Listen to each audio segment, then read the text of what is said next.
Magandang umaga sa lahat. Ngayong umaga ay babasahin po natin ang ika-22 kabanata ng Jeremiah at ang magbabahagi ng salita ay si Pastor HK.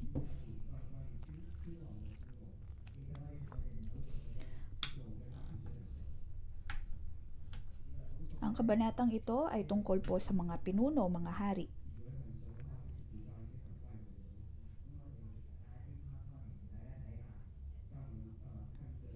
Ako ay magbabahagi ng ilang PowerPoint presentation sa inyo.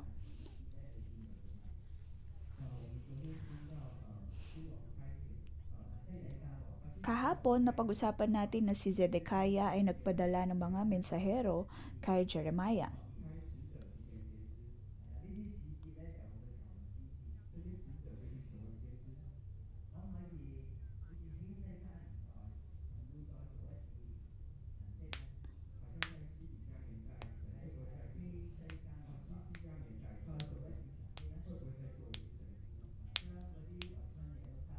At sa mga mensaheng ito ay nabanggit kung ang Diyos ba ay gagawa ng mga himala kay Zedekiah.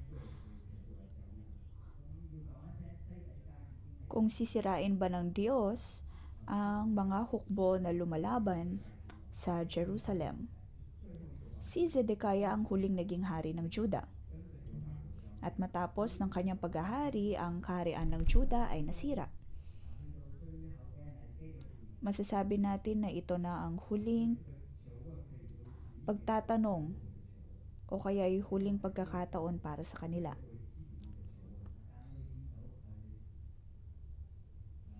Siya ay dumulog sa Diyos dahil sa krisis na kanilang kinakaharap.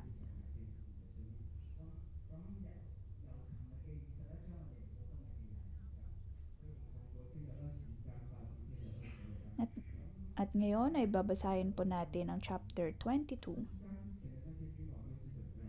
Paano naman ang mga hari bago ang paghahari ni Zedekiah?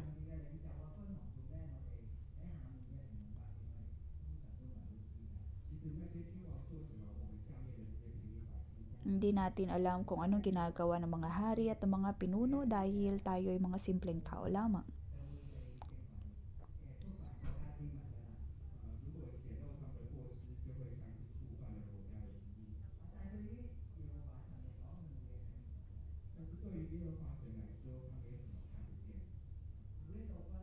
Ngunit ang Diyos ay nakikita niya ang lahat.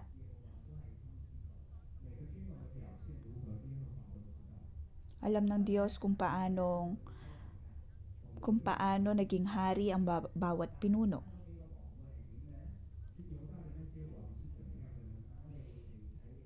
Bukod kay Zedekiah, ano naman ang nangyari sa iba pang mga hari ng Juda? Ang pamagat po ng kabanata ngayon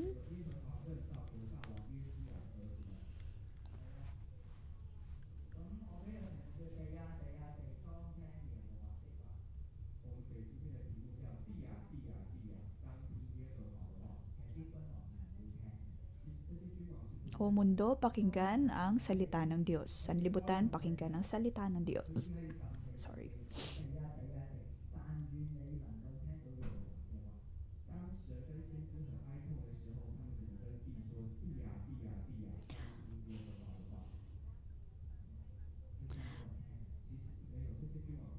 Nang tumanggi ang mga tao sa kanilang pakikinig sa salita ng Diyos, ay nagsabi ang Diyos na dapat silang makinig.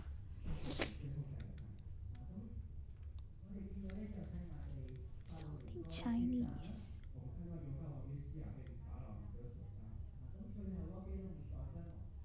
Si Josiah ay pinatay ng hari ng Ehipto na nagngangalang si Nero.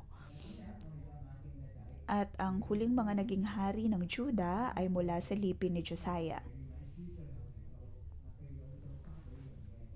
At meron din dito ang anak ni Jehoiachin. Siya ang huling hari na naging bihag sa Babylon. Siya ay namatay sa Babylon.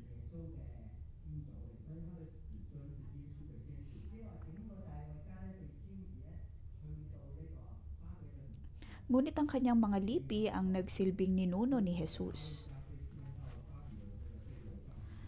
Ang sambahayan ni David ay naging bihag sa Babylon. Siya ay nagkaroon ng 4 na anak sa 1 Chronicle chapter 3 verse 15.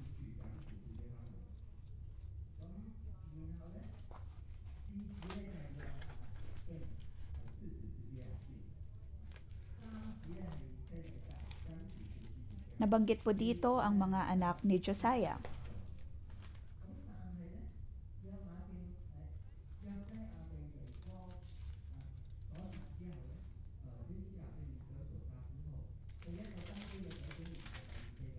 Matapos ang pagkamatay ni Josiah, ang unang sumunod na naghari ay ang pinakabatang anak ni Josiah.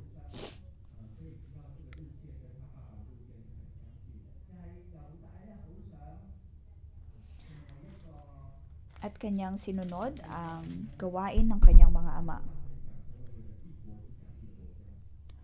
Dahil ang kaharian ng Juda ay nais nilang maging makapangyarihan na imperyo.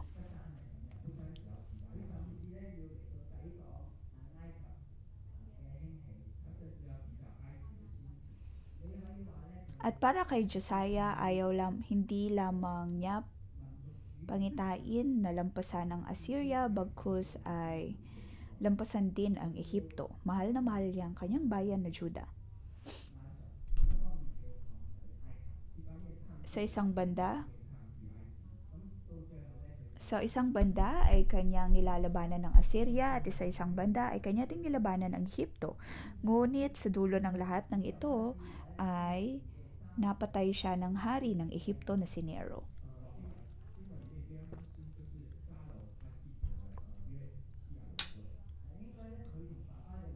Kung kaya ang kanyang ika-4 na anak na si Shallum ang siyang sumunod na naging hari. Kahit na siyang pinakabata sa magkakapatid, siya ang sumunod sa yapak ng kanyang ama.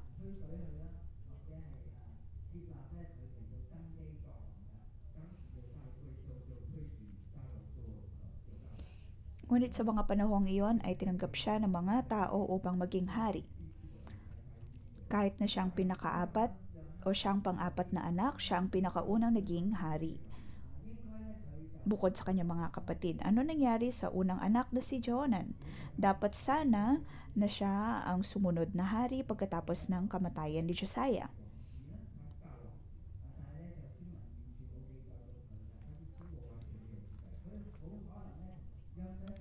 Ngunit sa Biblia ay mapapansin natin na walang nabanggit tungkol kay Johanan. Maaari nating ipagpalagay na si Johanan ay sumama kay Josiah sa kanyang pakikipaglaban sa Ehipto at kasama niya ring namatay.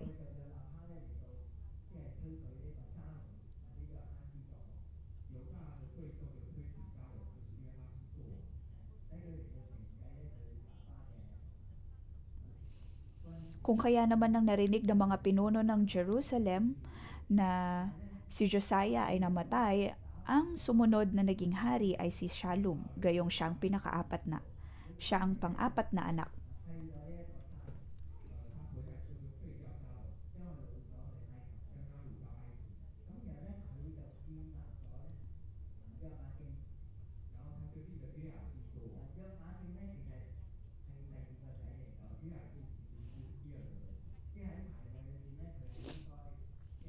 Ngunit dumating sa pagkakataon na si Shallum ay dinala sa Ehipto at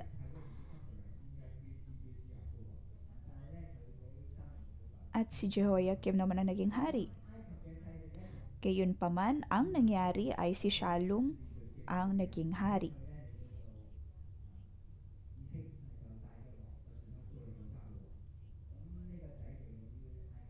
Ngunit dahil sa impluensya ng Ehipto, si Jehoiakim ang siyang sumunod na naging hari ng Jerusalem.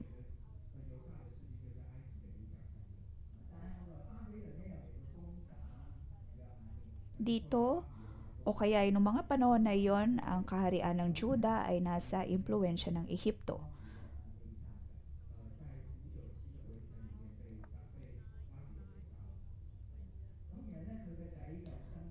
Gayunpaman ay dumating ang pag-atake ng Babylon at doon namatay si Jehoiakim. Sa kanyang kamatayan, sumunod na naging hari ang kanyang anak. Gayunpaman ay ginawa siyang bihag ng Babylon.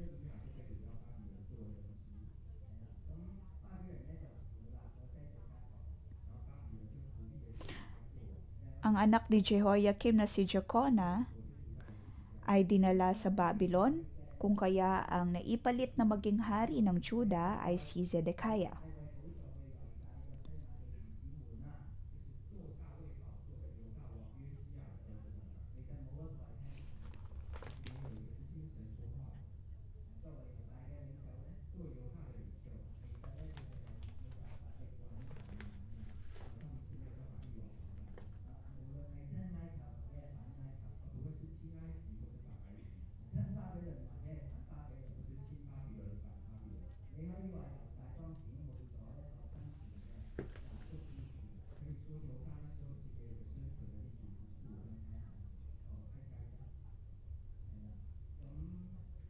Ngayon mababasa natin na kahit pa pumanig ang Juda sa Babylon o Ehipto, sila ay hindi maliligtas.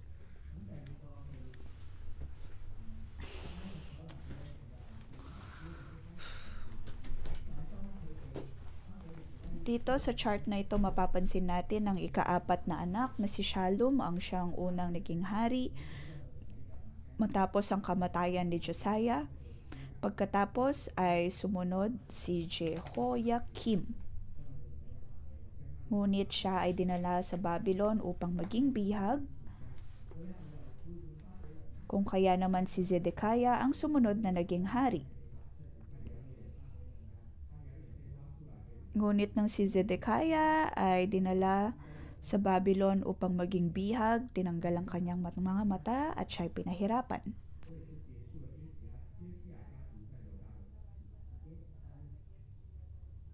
At ito ang naging huling pagkakataon ng paghahari ng salinlahi ni Zedekiah.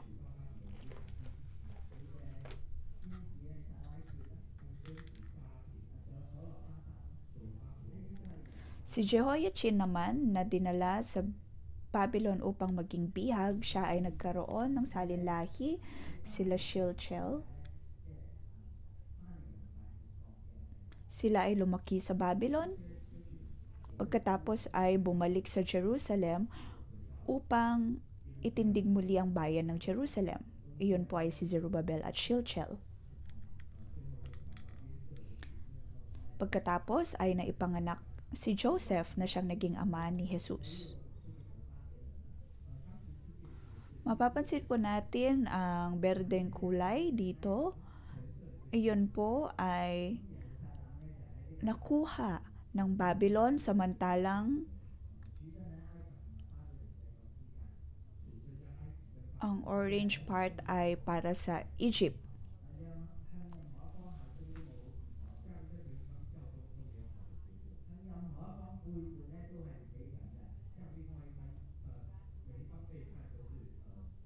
Noong mga panahon na yon, kung ang hari ay papanig sa Babylon o kaya ay papanig sa Egypt, siya ay magkakaroon ng problema. Sila ay maaaring maging pro-Babylon or pro-Egypt. Ngayon, balikan na po natin ang chapter 22 ng Jeremiah. Unang bahagi, verse 1 to 5. Si Jeremiah ay nangusap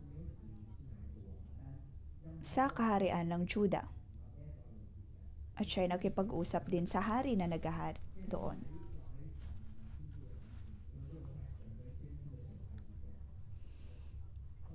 Ang lahat ng mga hari ay naparusahan ng Diyos. Pagkatapos sa verse 6 to 9, tungkol po sa syudad, kung paanong ang lungsod ay nasira. Dahil ang kanilang mga pinuno ay hindi nagkahari o kaya'y namamahala ng ayon sa kagustuhan ng Diyos.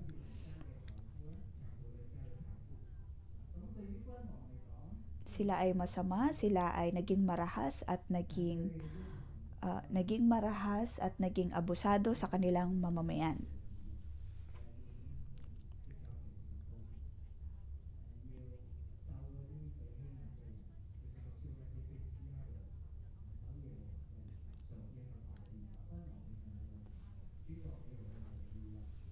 Sa verse 3, nabanggit dito na pairalin dapat nila ang katarungan at katuwiran, na dapat sana nilang ipagtanggol ang mga naaapi laban sa mapagsamantala, at kung paanong dapat sinusunod nila ang 10 utos ng Diyos sa kanilang pamamahala, dahil maging ang mga hari ay dapat na sumusunod sa kanyang mga salita. Sa part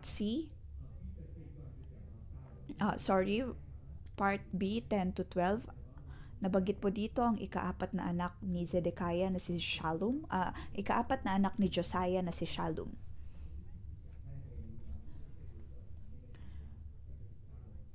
Siya ay naging bihag sa Babylon. Ikatlong talata sa verse 13 to 19 ay tungkol po kay Jehoiachin.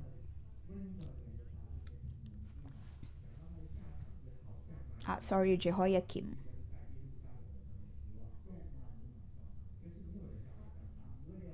Nabanggit dito na walang makapaglilibing kay Jehoiakim. Sa verse 19, ililibing siya tulad sa isang patay na asto, kakalad ka rin at ihahagis sa labas ng pinto ang bayan ng Jerusalem.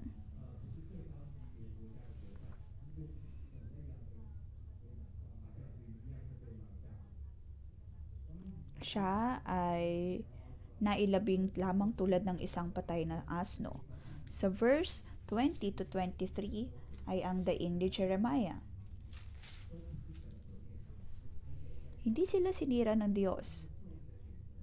Ngunit dahil sa kanilang maling pagdedesisyon, sila ay nakatanggap ng kaparusahan. Sila ay naging masama at siyang naging dahilan kung kaya ang buong bayan ay nasira. Ngayon sa part D, sa 24 to 28, tungkol naman ito sa kahatulan ni Yahweh kay Jehoiakim.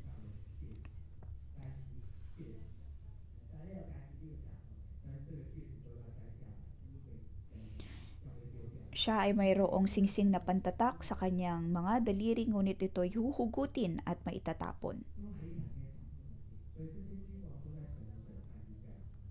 Ang lahat ng mga haring ito ay nasa paghahatol ng Diyos.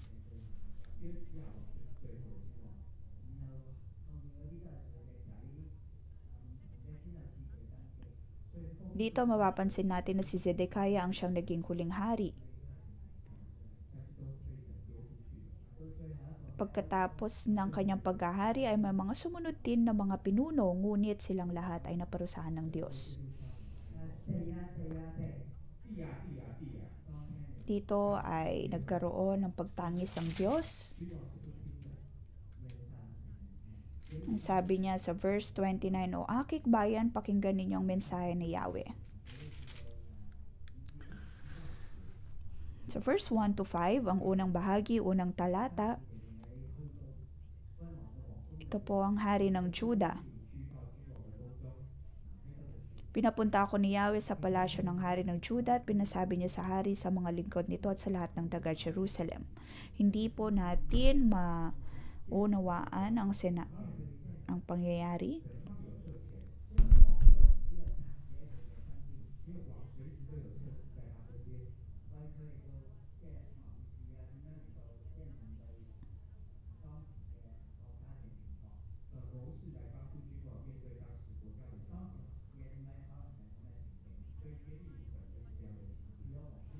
Si Jeremiah ay isa sa mga tagapayo. Pagkatapos siya ay pumunta sa palasyo upang mangusap sa mga hari. Sabi niya dito, pairalin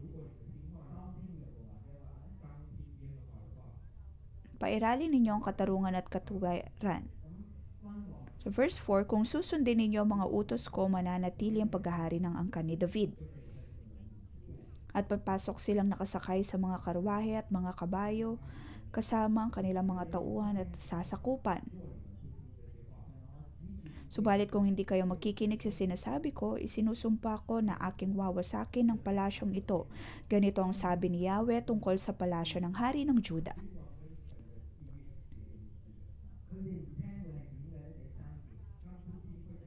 Kung hindi makikinig ang mga pinuno, sabi sa verse 3, Ano bang dapat nilang gawin? Kailangan nilang pairali ng katarungan at katuwiran. Kailangang ipagtanggol ang mga naaapi at huwag sasaktan o aapihin ang mga dayuhan, ulila at mga balo. Hindi dapat sila papatay ng mga taong walang kasalanan sa banal na lungsod ng Jerusalem. Si Solomon ay naghari ng may katuwiran at kabutihan dahil iyon ang kanyang responsibilidad. Nabanggit dito ang pagtatanggol sa mga naaapi at huwag sasaktan o apihin ang mga dayuhan, ulila at mga balo.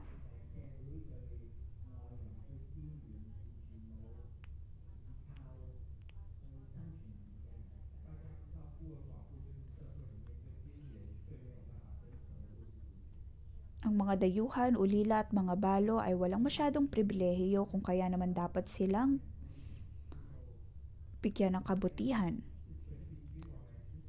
Maaari lamang silang umasa sa hari para sa kanyang katuwiran o kaya'y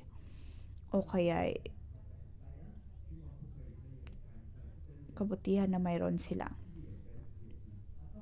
Gayunpaman ang hari ay naging bulag sa kanyang pamamahala.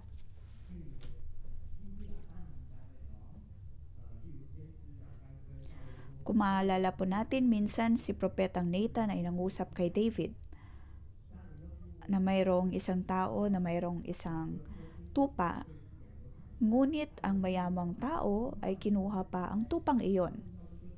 Nang marinig iyon ni David, siya ay nagalit. Ngunit sinabi ni Nathan sa kanya na siya ang mayamang tao na iyon. Sa tuwing tayo ay nakakagawa ng mali, hindi natin makita kung ano ang nagawa nating mali. Ngunit bilang hari ay dapat nilang mapagtanto kung ano ang kamalian na kanilang ginagawa.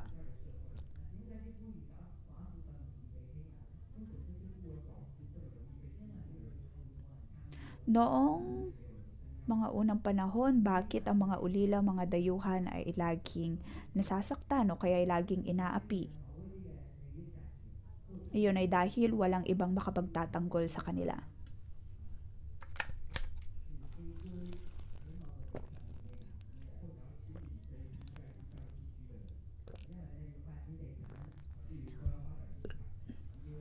May mga grupo ng tao na ang nais nila ay itaboy ang mga dayuhan, ang mga ulila at ang mga balo upang sila'y makapagpaunlad at mas magkaroon pa ng maraming pera. Kung kaya nais nilang tanggalin o kaya itaboy ang mga ulila, mga alipin, mga balo. Ngunit ang hari ay dapat na mamuno at ang siyang maging tagapamagitan nila.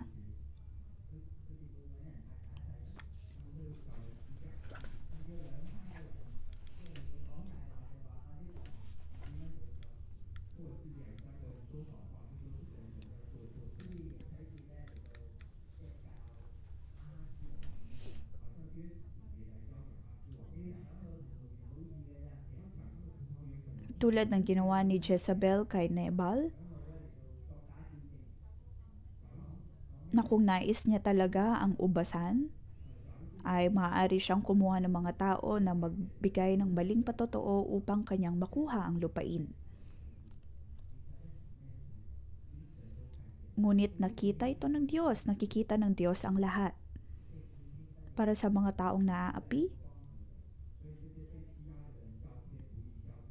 may mga pagkakataon na para bang hindi sila napapakinggan at hindi nakikita, ngunit naroon ang kumpirmasyon mula sa Diyos na nakikita niya ang lahat. Alam ng Diyos ang lahat. Maaring ikaw ay gumagawa ng mga sikretong bagay na hindi nakikita o kaya ay nalalaman ng iba. Ngunit ang pagkuha ni David kay Bathsheba ay alam ng Diyos. Alam din ng mga tao sa palasyo ang bagay na yon. Nakikita ng Diyos ang lahat.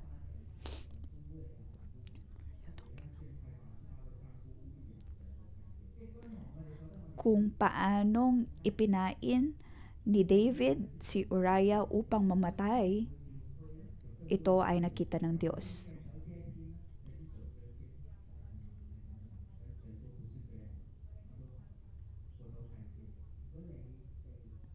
nakikita ng Diyos ang lahat. Kung sila ay magsisisi sa kanilang mga kasalanan at kasamaan, sila ay maaaring makapagpatuloy sa pagpasok sa Jerusalem. Ngunit ang mga tao, ang mga pinuno ay hindi nagsisi sa kanilang mga kasalanan at ito ay hindi nagbigay ng katuwaan sa Diyos.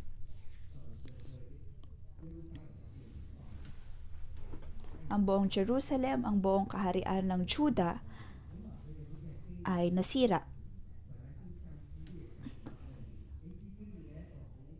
Sa verse 6, ang palasyong ito ay singganda ng lupain ng Gilead at nakakatulad ng bundok ng Lebanon. Ang Gilead ay isang mayaman na lugar. Kung kaya nga mayroong mga tribo na nagnais na pumunta sa Gilead dahil sa napakayamang lugar na iyon. Nais lamang nilang manatili sa Gilead at hindi na magpatuloy sa lupang pangako. Iyon ay isang mayamang lugar. Ngunit sinabi ng Diyos na di tulad ng Gilead, ang kanilang lupain ay may susumpa at magiging isang tulad ng disyerto. Isinusumpa ko na gagawin ko itong isang disyerto, isang lungsod na walang mananahan. Kailan mangyayari ito? Kailan mangyayari?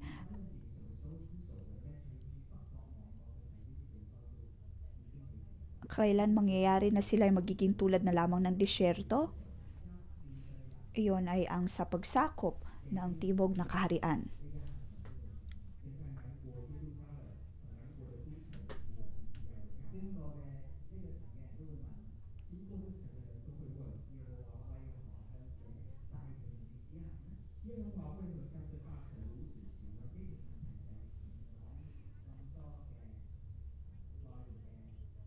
Sa verse 8, magtatanungan ng mga taong magdaraan dito mula sa ibang bansa bakit ganyan ang ginawa ni Yahweh sa dakilang lungsod na ito. Sabi sa verse 9, sapagkat hindi nila tinupad ang kasunduan nila ni Yahweh na kanilang Diyos, sa halip sumamba sila at naglingkod sa mga Diyos-Diyosan. Verse 9.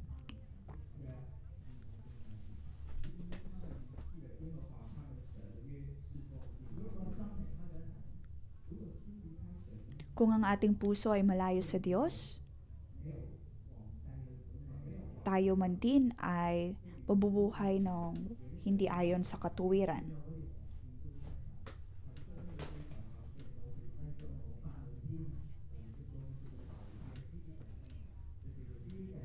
Ang mga hari noon ay hindi nabubuhay sa katuwiran, sila ay mga makapangyarihang tao, ngunit hindi sila nabubuhay sa katuwiran.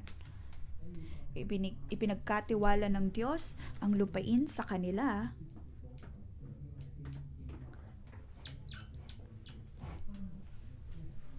Maaaring nandoon ang kapayapaan, ngunit dapat pa rin silang maghari ng ayon sa katarungan.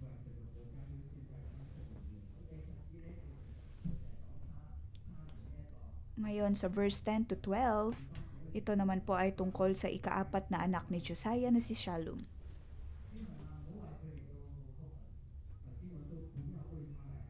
Huwag ninyong iyakan ang isang taong patay o ikalungkot ang kanyang kamatayan. Sabi po sa verse 10. Ngayon, araw-araw ay mayroong namamatay at mayroong mga iniiyakan. Ganon ang nangyari sa Jerusalem.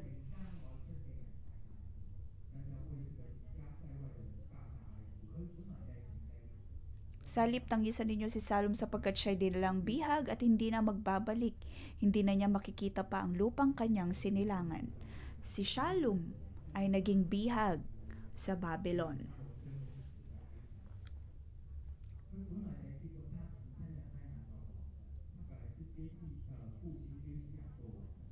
Sa verse 11, ito ang payag ni Yahweh tungkol kay Shallum na humalili sa kanyang amang si Josiah bilang hari ng Juda. Umalis siya ng Juda at hindi na magbabalik.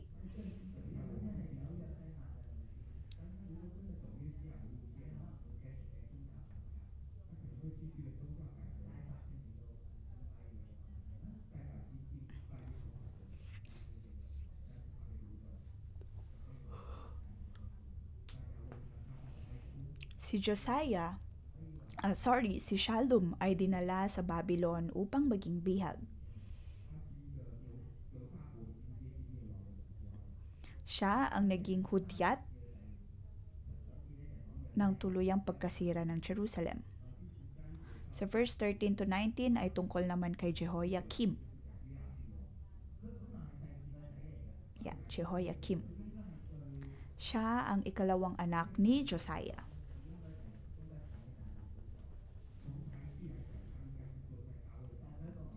Siya ang dapat na sumunod na hari, ngunit siya ay hindi makatarungang uri ng hari. Nang siya ay naging hari ay gumawa siya ng palasyo para sa kanyang sarili.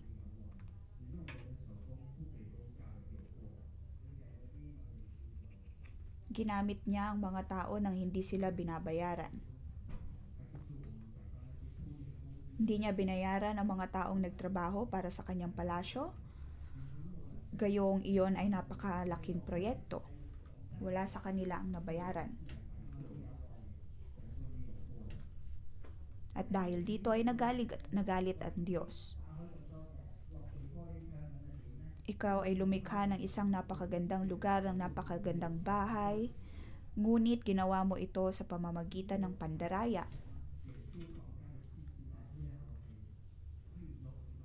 Ito ay dahil nais lamang niyang magyabang.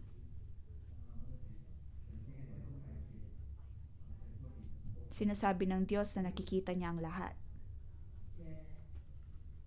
Ikaw ay hindi makatuwiran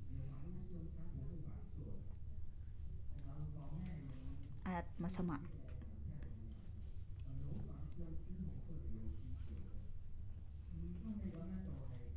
Naglagay ka ng mga silid sa pamamagitan ng panlilinlang.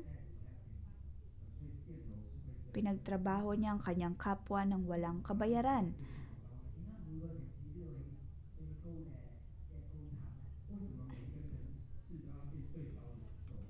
Siya ay nagtayo ng malaking bahay na may malalaking silid sa itaas, nilagyan ng mga bintana, tablang cedar, ang mga dingding at pipinturahan ng kulay pula. Ito ay maihalin tulad sa Babel.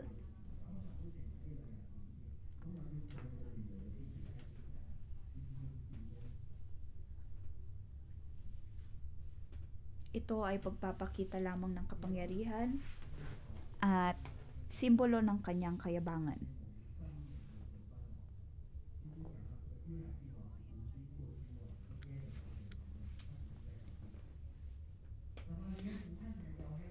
Si Jehoiakim ay walang pakialam sa tamang pamumuno sa kanyang bayan. Ang nais niya lamang ay ang magpayaman, magpalaki ng bahay.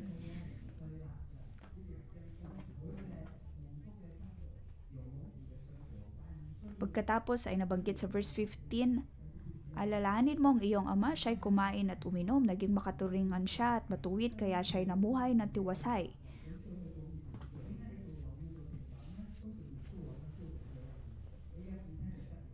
Hindi dapat siya naging ganitong uri ng hari. Dahil maging ang kanyang ama ay naging matawasay ang kanyang paghahari dahil siya'y naging mabuti. Sabi sa verse 16, tinulungan niya mga dukha at nangangailangan, kaya pinagpala siya sa lahat ng bagay. Pinatunayan niyang ako'y kanyang nakikilala.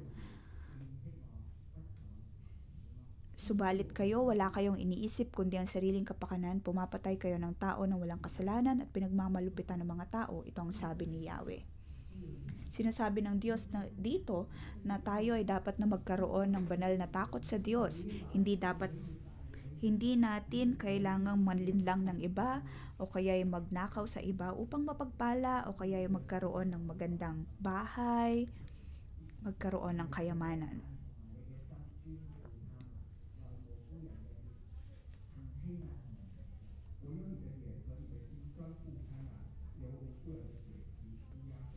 Sa verse 17 ay nabanggit ng Diyos ang kanilang kasamaan.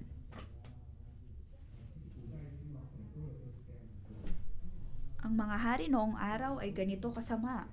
Kahit ang mga pinunong mga inchik noon, mga pinuno mula sa west, Sila ay masama, sila ay mga bayolenteng mga pinuno.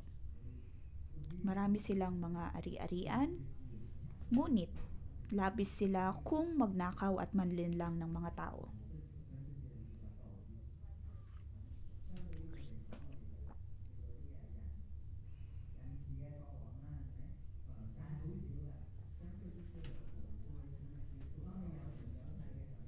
At bibihira lamang ang mga pinuno na tunay na mabuti.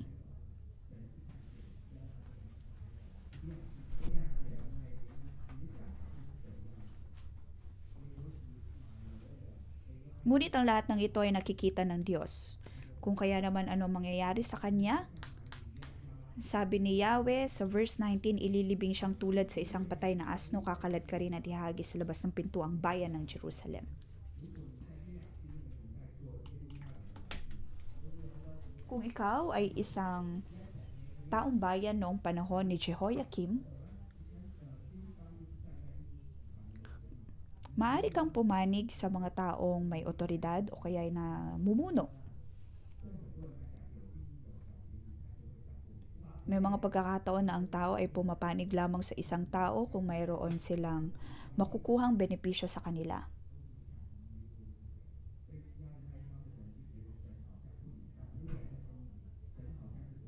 Sa isang banda, ang mga naaapi naman ay laging nag-iisip o laging pakiramdam na tila ang Diyos ay wala sa kanila.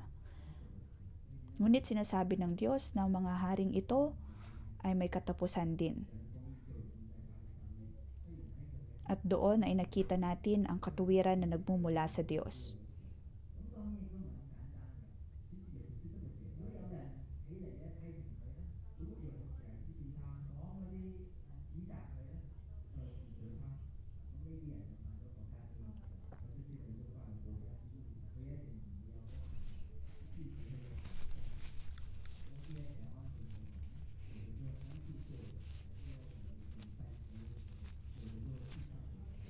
Noong mga panahon na iyon, kung mayroon mang tumuligsa o kaya'y manlaban sa hari, sila ay mapaparusahan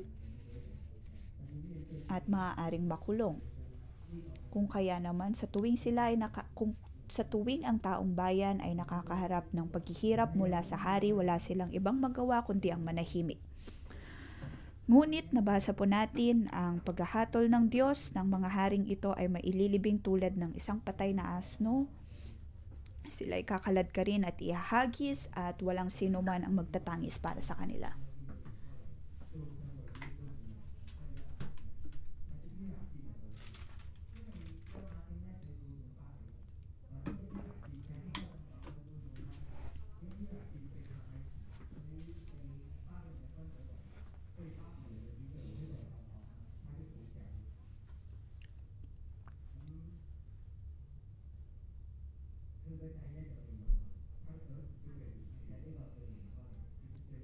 Ang anak ni Jehoiakim na si Conias ay naging bihag din sa Babylon.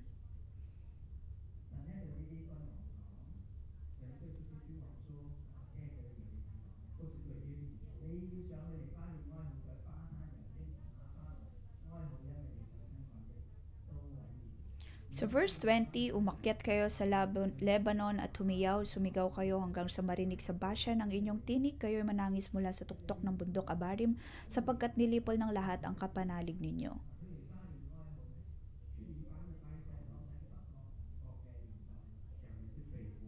Umakyat sa Lebanon at humiyaw.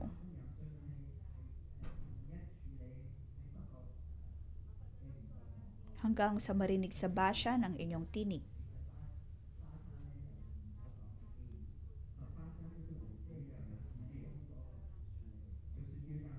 Ang Bashan ay maihalin tulad sa Gilead na nasa kanlurang bahagi ng Jordan.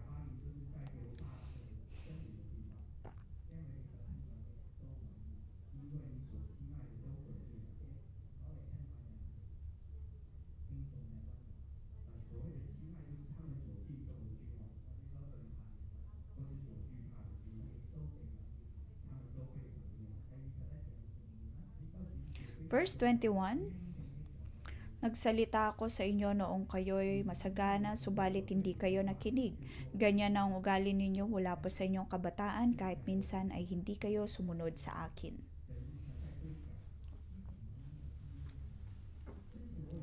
Naalala ng Diyos na maraming beses na siyang nangusap sa mga taga-Jerusalem, sa mga taga-Juda kahit pa noong mga panahon na sila ay masagana, ng mga panahon na ang kanilang lugar ay payapa.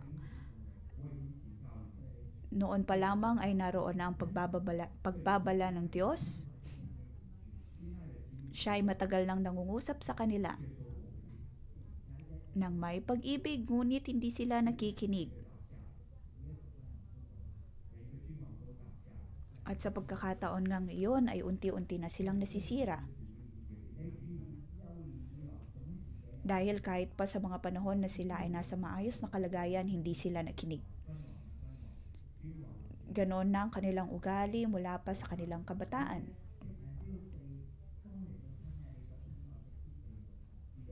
Sa verse 22, tatangayin ng malakas na hangin ang inyong mga pinuno, mabibihag ang lahat ng nagmamahal sa inyo, wawasakin ang lungsod ninyo at kayo'y mapapahiya dahil sa inyong masasamang gawa.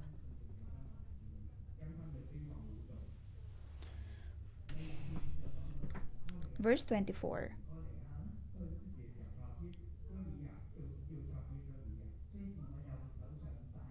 Nabanggit po dito si Conias na siyang anak ni Haring Jehoiakim ng Juda. At mayroon siyang singsing na pantatak at yun ay huhugutin sa kanyang daliri. Ang singsing na ito ay nagpapakita ng otoridad, ng kapangyarihan.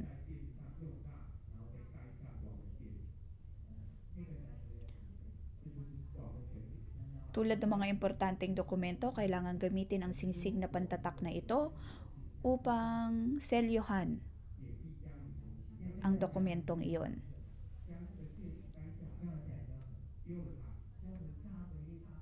Ngunit nabanggit dito na ang singsing na ito ay huhugutin sa kanyang daliri at saka ibibigay sa mga taong ibig na pumatay sa kanya.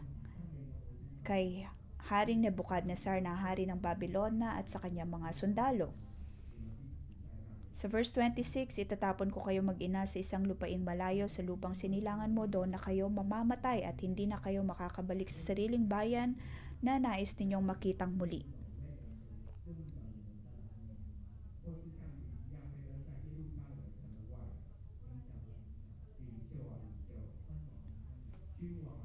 Ang mga pinuno, ang mga hari,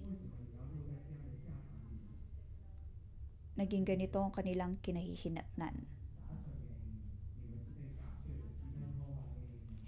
Sila ay tulad ng mga bangang sira.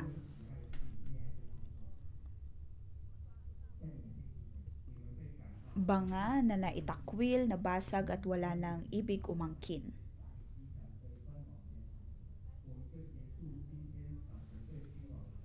Nakita po natin dito ang paghahatol ng Diyos para sa mga hari. Wala ni isa sa mga anak ni Zedekiah ang nagkaroon ng maayos na paghahari. Nagkaroon sila ng kasaganaan, ngunit hindi sila nakinig.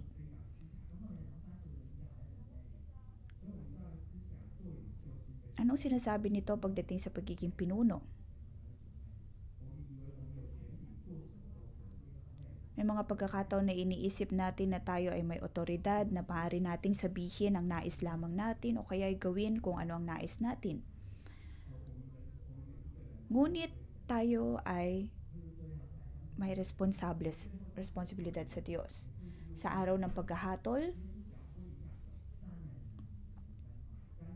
ikakaway lamang ng Diyos ang kanyang kamay at maihiwalay ang mga kambing sa mga tupa. Hindi na tayo makakatanong kung ano ang nagawa natin.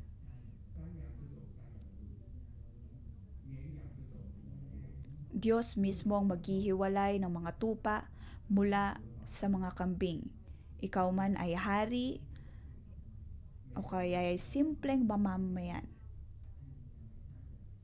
Ang Diyos ang siyang maghahatol.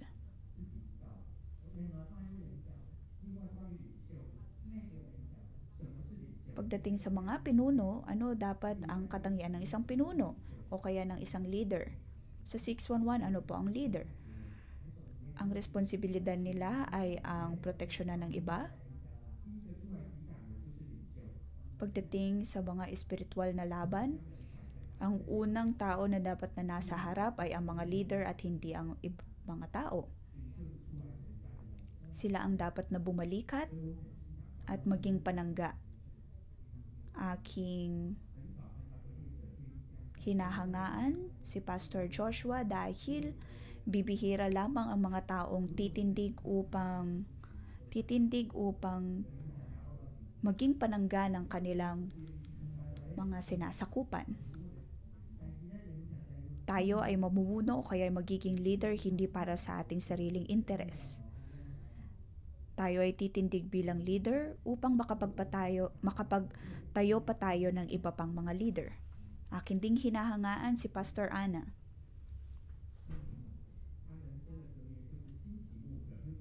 Ang kanyang motto ay ang makapagtayo pa ng mas maraming mga pastor, ng mas maraming mga cell leader.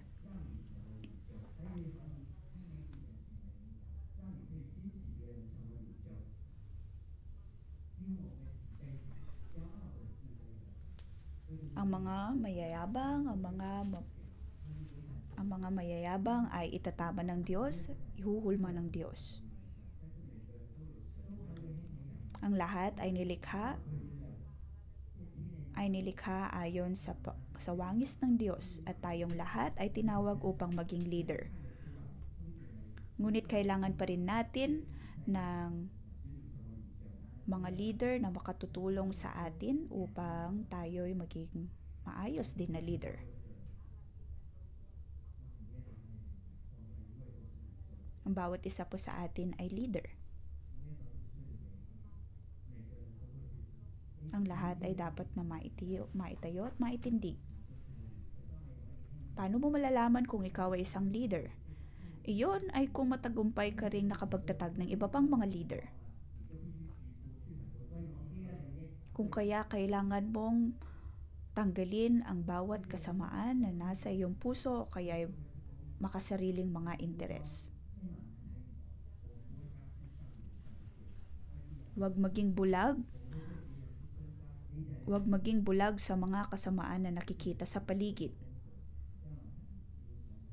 Matutong tumindig at maging mabuting leader. Purihin po natin ang Diyos.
kapatid, atin pong ilagay ang ating mga kamay sa ating tainga at sabihin natin sa Diyos, Panginoon, ang aming dalangin, ang aming panalangin ay kami makapakinig.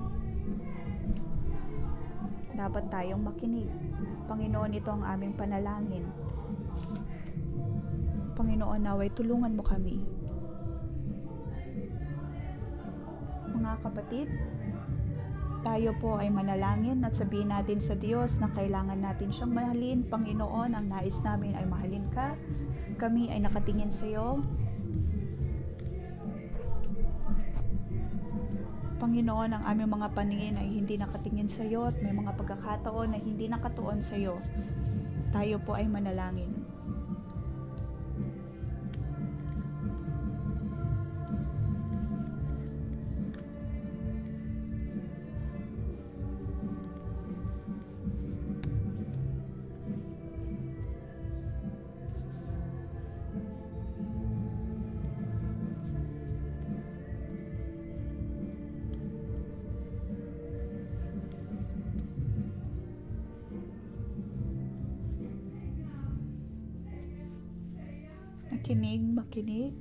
Makinig. Pakinggan ang salita ni Yahweh. Panginoon, ito ang iyong pagpapaalala sa umagang ito. Panginoon, naway magliwanag ka sa amin. Ngayon kami ay tumitindig sa iyong harapan. Panginoon, kami ay dumudulog sa iyo upang makita ka sa aming paglalagay ng aming kamay sa aming mga tenga.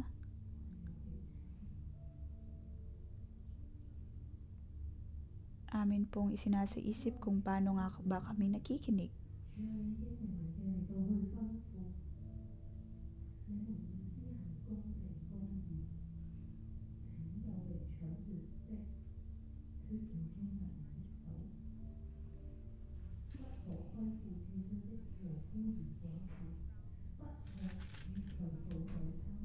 Sinabi mo, O Diyos, na pairali ng katarungan at katuwiran, ipagtanggol ang mga naaapi laban sa mapagsamantala, huwag saktan o apihin ang mga dayuhan, ulila at mga balo, huwag pumatay ng mga taong walang kasalanan sa banal na lungsod mo.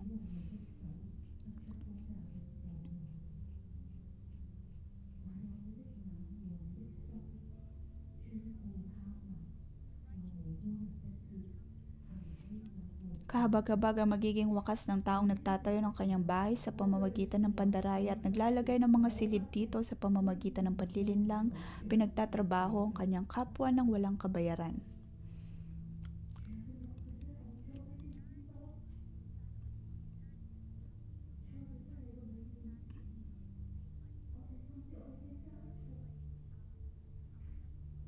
Ngayong umaga, ilagay po natin ang ating mga kamay sa ating mga tenga. At atin pong siya sa atin kung gaano tayo naging bingi sa salita ng Diyos. Panginoon, naway tulungan mo kami.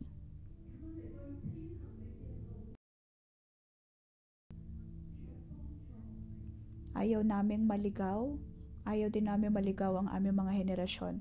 Banal na Espiritu,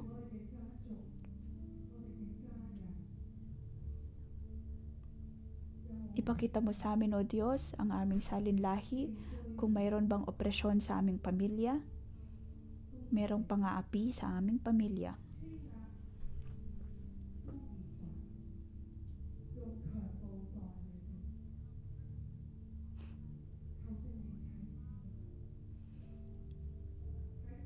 Kung mayroon po bang pang-aapi ng mga domestic helper, ng mga ulila, ng mga nabalo,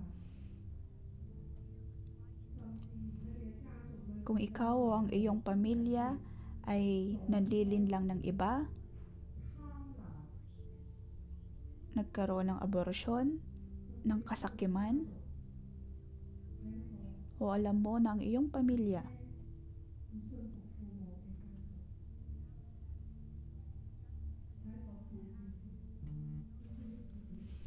bilang pamilya ay hindi nakikinig sa mga magulang at naging rebelde.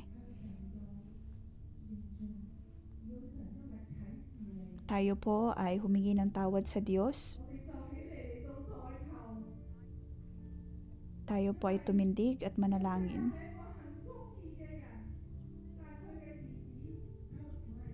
Dahil si Josiah ay isang makatuwiran na hari, ngunit ang kanyang mga anak ay hindi.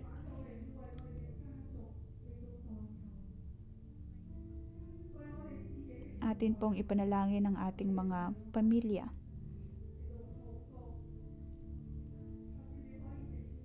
Buksan po natin ang ating mga bibig at tayo ay manalangin.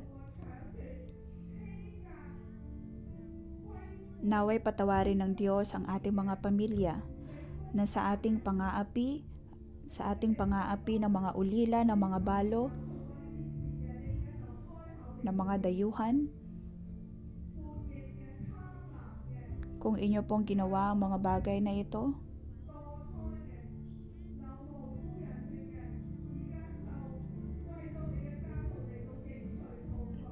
pagpapahirap ng iba sa iyong pamilya, sa iyong tribo, sabihin natin sa Diyos, Panginoon, naway patawarin mo ang aming mga magulang, ang aming mga ninuno, na kung kami nakagawa ng ganitong mga bagay, naway patawarin mo kami. Ayaw po namin, O Diyos, na ang sumpa ng mga bagay na ito ang makapag-impluwensya sa aking susunod na henerasyon.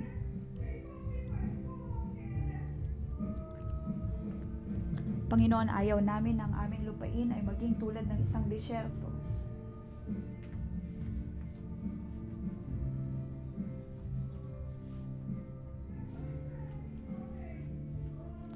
Panginoon, naway patawarin mo kami.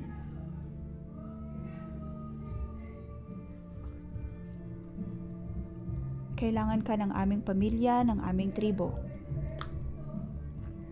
Panginoon, naway patawarin mo ako. Patawarin mo ang aking pamilya.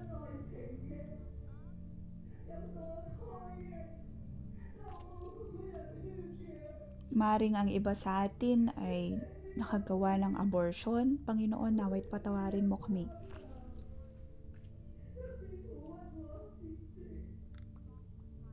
Kami ay nakagawa ng mali. Panginoon, patawarin mo ko. Na kami ay gumawa ng mali sa mga balo, sa mga ulila, sa mga dayuhan. Madalas kami ay iniisip lamang namin ang aming mga sarili. At kami ay nagkamali sa mga inosenteng tao. Mga taong iyo ring nilikha. Panginoon, patawarin mo kami.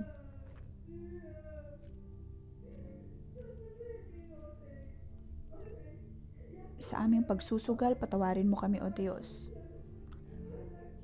Mula sa bawat henerasyon, kami ay sumamba sa mga Diyos-Diyosan at kami ay nagkasala sa iyo. Kami ay sakim. Ang nais namin ay magkaroon pa ng mas maraming kayamanan, ngunit Diyos, sumamba din kami sa ibang mga Diyos at kami ay nagkasala sa iyo. Panginoon, sa aming pamilya, marami mga tao o marami sa amin ang may cancer. At ito ay iyong kaparusahan dahil sa aming hindi pakikinig. Ito ay iyong hatol dahil sa hindi namin pakikinig. Hindi kami nakikinig sa aming mga magulang, hindi namin sila ginagalang. Panginoon, patawarin mo kami. Dahil kami ay naging rebelde, kami ay naghimagsik. Panginoon, patawarin mo kami. Panginoon, naririnig mo ang aming paghingi ng kapatawaran. Mula ngayon, O Diyos, kami na ay magiging tao na may banal na takot sa iyo. Tayo po ay manalangin. Panginoon, maraming salamat.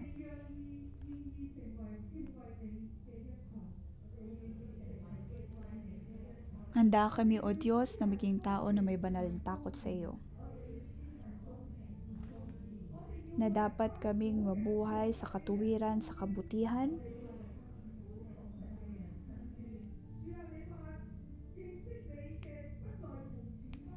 At Pagdating sa mga mahinang tao, kailangan namin silang ipanalangin.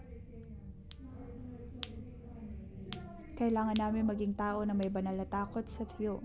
Panginoon, aming ipinoproklama na sa aming paggawa ng mga bagay na ito, ang iyong pagpapala ay mapupunta sa amin at siyang maipapasa sa aming mga susunod na henerasyon. Panginoon, iyong protektahan ang aming salinlahi. Itong mga taong may banal na takot sa iyo, na ikaw ay kanilang mahalin. Panginoon, pagkalain mo sila. Panginoon, pinapasalamatan ka namin. Pinupuri ka namin, O Diyos. Panginoon, kami ay dumudulog sa iyo at pinupuri ka namin. Ikaw ang aming Diyos. Ikaw ang Diyos ng aming mga ninuno. Ikaw ang Diyos ng bawat henerasyon.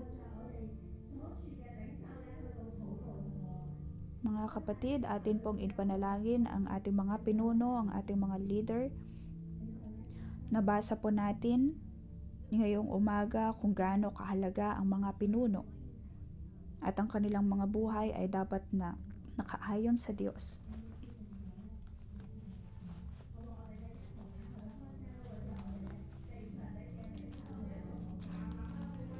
Taas po natin ang ating mga boses. Kayo ay tumindig. Ipanalangin ang mga pinuno sa iyong mga lugar. Taas po natin ang ating mga boses. Ipanalangin natin si Pastor Joshua at Simo. Naway mamuhay sila ayon sa katuwiran, ayon sa katotohanan.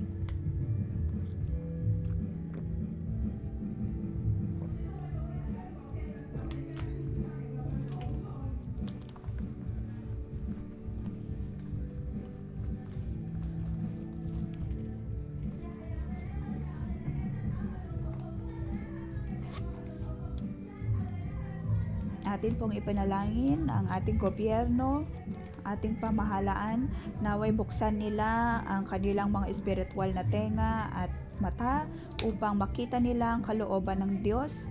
Naway ang presensya ng Diyos ay laging nasa kanila. Panginoon, naway makita ka ng mga taong ito at sila ay magtiwala lamang sa iyo. Para sa lahat ng mga pinuno sa mundong ito, naway manatili sila sa iyo at ikaw ay manatili din sa kanila. Amin ding pinapanalangin si Pastor Joshua at Simo. Sila ay aming pinagpapala na laging mamuno ayon sa kalooban ng Diyos. Diyos amang nasa langit, aming pinapanalangin si Pastor Joshua at Simo. Naway ipahayag mo ang iyong puso sa kanila pagdating sa maraming mga bagay ay marinig o matanggap nila ang iyong pag-uudyok. Naway maging malusog sila lagi, O Diyos, at masunod nila lagi ang iyong kalooban. Protektahan mo sila. Sa ngalan ng Panginoong Yesus ay aking pinoproklama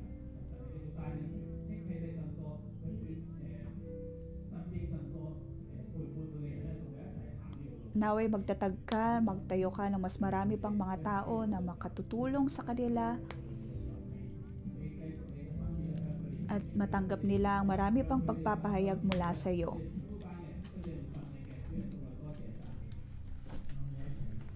Panginoon, pinupuri ka namin. Tanggapin po natin ang pagpapala. Diyos amang nasa langit, bigyan mo kami ng mabuting puso. Bigyan mo kami ng tengang nakikinig.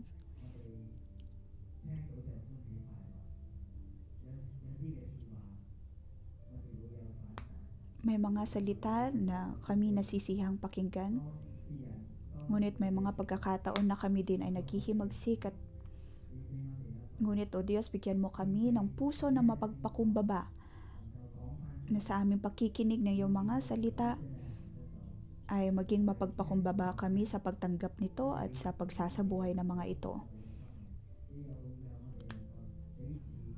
Panginoon, protektahan mo ang aming puso, ang aming espiritu, at naway maging isa kami. At ang iyong iglesia ay iyong mga hinirang na lingkod, pagkan mo ang aming panalangin sa ngalan ni Jesus. Amen. Dito po nagtatapos ang ating pang-umagang debosyon. Magandang umaga.